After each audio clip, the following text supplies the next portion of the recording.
I'll tell you, this show is just flying by tonight. We'll be back in a moment. Graham Hancock, our guest. The rest of your phone calls on Coast to Coast AM.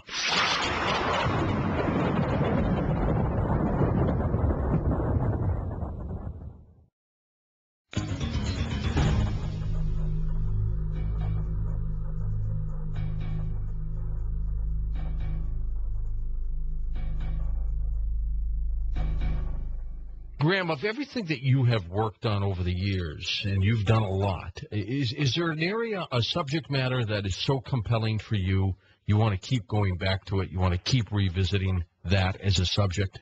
Well, I revisited and explored the mystery of the lost civilization over a period of 15 years, up to and including my book Underworld in 2002. Can I just take this opportunity to just a moment to mention that I'm going to be on a speaking tour in the U.S.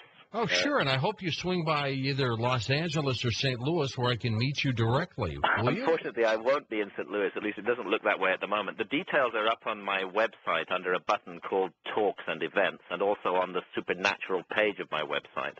I'm speaking mainly on the West Coast, certainly in Los Angeles at the Learning Annex. I'm speaking in San Diego, and I'm speaking at a conference called CPAC, the Conference on Precession and Ancient Knowledge, which is being held at Irvine University of California, just outside L.A. And there I'll be giving a talk both about my previous interests, the lost civilization interest, and also about this new inquiry into the nature of reality and the role of the supernatural in human evolution. And that's between the 13th and the 15th of September. All the details are on my website, which is grahamhancock.com. Okay. Altogether, I'll be in the States for 3 weeks. I finish up in New York on the 2nd of November at the Chapel of the Sacred Mirrors. And I'm also in Boulder, but most of it is on the West Coast. Okay, and I thought you said the 13th and 15th of September. Did you mean October? I mean October, yes, of course. Yeah, Excuse me. Excuse me, I'm getting displaced in time. Yes, I mean the 13th to the 15th of October. I'm actually arriving in the U.S. on the 9th, and my first event is in San Diego at the Learning Annex on the 11th, and then the CPAC conference at Irvine is between the 13th and the 15th of October, as you rightly say. Very good. Let's go to the phones. Let's go to our wild card line. Welcome to Coast to Coast. You're on the air with Graham Hancock. Hi there. Yes. Hi. What an honor. This is Mayumi. I'm in Sacramento, California. Hello. Hi. Thanks for calling. Go ahead. Yes, this is Mayumi. I'm calling because I was wondering if you've ever tried shamanic drumming to reach the altered states.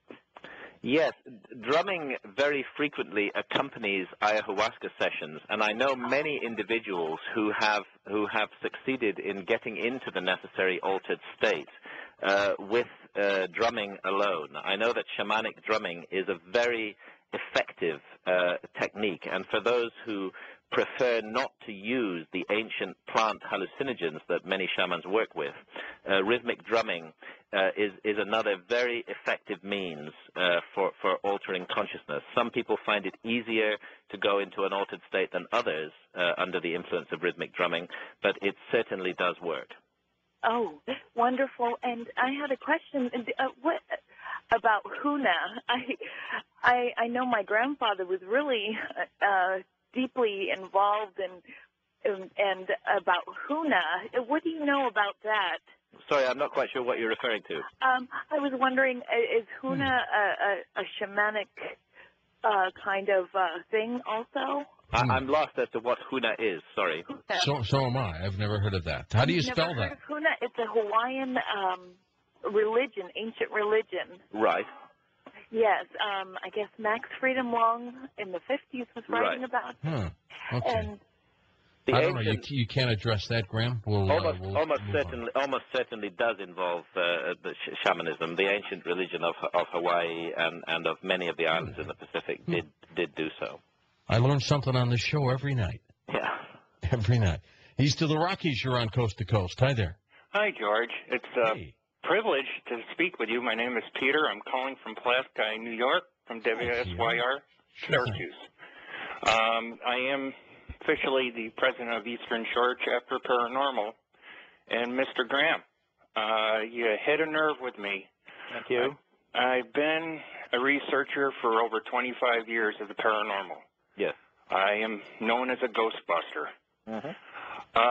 It seems like these entities cross over to this dimension, not us going over there. Anybody can take hallucinogenic drugs, and I don't advise it, because that Have you taken ayahuasca or any hallucinogen yourself? Yeah, many years ago, I took marijuana.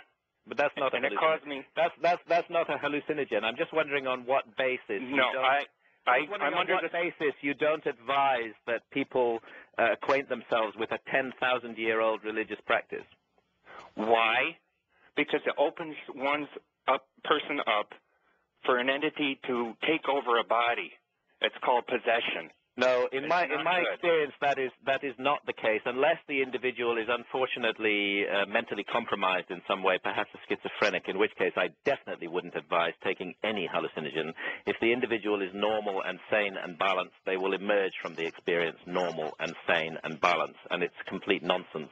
Sir, that normal, sane, balanced individuals can be tipped over the edge by hallucinogens. They can't. Are you speaking on a religion, or are you speaking scientifically? Well, I'm speaking scientifically on the observation of studies of hallucinogens. They do have bad effects on people who are already mentally damaged, but for those of us who are sane and balanced, they do not have effects. And as the point of view of a religion, we have to understand that shamanism is the oldest religion on our planet, and we must not fall into the Western mistake of despising it. And we must realize that shamans have always cultivated altered states of consciousness, and the time-honored and respected method for doing that are the use of certain plants that have co-evolved with us.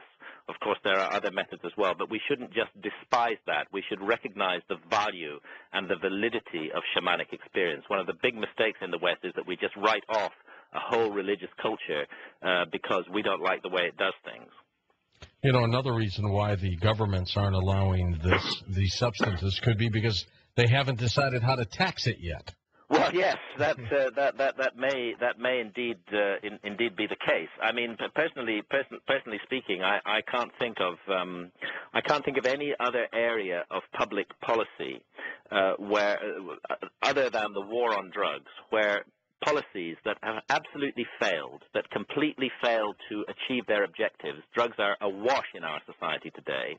I can't think of any other public policy that has been maintained for more than 40 years, that has had billions of dollars plowed into it, that has so spectacularly failed to achieve its objectives and yet still gets billions of dollars plowed into it. It just doesn't make sense to me. It's a completely crazy system, but we must distinguish between different kinds of so-called drugs. And these sacred and ancient plants that have been used by shamanic cultures all around the world for tens of thousands of years, these have been field tested on human beings throughout our history with no ill effects. And it's time that our governments and those of us who are prejudiced towards them realize this. And at the very least, we should not despise the shamans for what they do. They just may know something that we don't know. You know, it's too bad that with the ayahuasca, what we have to go through in order to get into that state. Well, I think the physical effects are very important, actually. I found it very difficult at first to sit down amongst a group of villagers in the Amazon, drink this foul-tasting brew, and then find myself afflicted with diarrhea and vomiting, basically in a public setting. I mean, this went against everything that I, as a Westerner, have been conditioned to. You know, we like to keep our toilet habits very private in the West. But what it taught me is that I'm placing far too much importance on my own body and on the processes of my own body, and that really what is the essence of me? It's not my stomach. The essence of me is my brain, is my consciousness. And that is the beautiful experience, the challenging, the thought-provoking, the deeply enchanted and mysterious experience that ayahuasca offers us. And if the price it charges for that is a little bit of nausea and diarrhea, then I'm certainly prepared to pay it. Do you have to hold your nose when you're drinking it down? It helps very much to have a lemon nearby, and just after drinking it, to take a little bit of that, just to nibble on that lemon and have a little bit of lemon juice. It kind of neutralizes the bad taste in the mouth. The smell of ayahuasca does even now make me gag, even if I'm not going to drink it. Even thinking about it makes me gag. But so remarkable are the experiences, and so healing have been its effects on me. For example, I have been a lifelong sufferer from the most catastrophic migraines, sometimes as many as 20 migraine headaches a month. Since I worked with ayahuasca, my migraines have stopped entirely. I don't have them anymore, completely gone. And that's such a